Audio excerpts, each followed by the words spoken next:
mililitros. Bai, hala da. Ez bizineko makina asmatu du zientzilari talde batek. Miren gure berri emailea berarekin egon da. Eguardion, hemen ditugu makina asmatu duten taldeko ordezkariak. Zer duzu aurkezteko? Kaixo, gure asmakizunak helbide izena eta tinta eta papera birziklatzen duen makina da.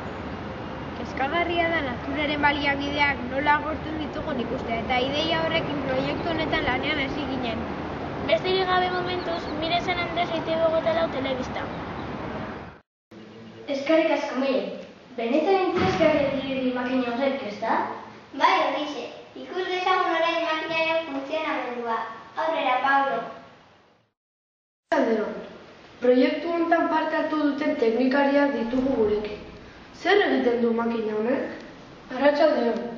Orain arte papera bakarrikan birziklatu dugu, baina beste aurrerapauso bat eman dugu. Alde batetik tinta eta bestetikan paperaz banatzea lortu dugu. Harrigarria benetan, nola lortzen da hori? Etorri gurekin.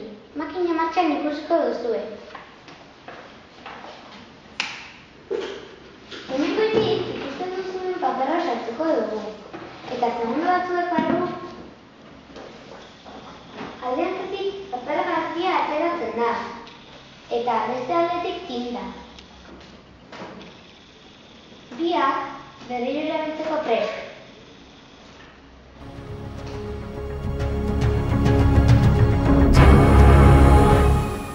Milioika zuhaitz salbatuko genituzke.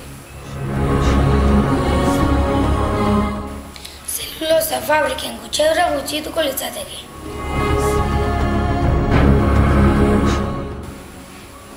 Ez genuke horrenbeste produktu kimiko fabrikatuko tinta egiteko.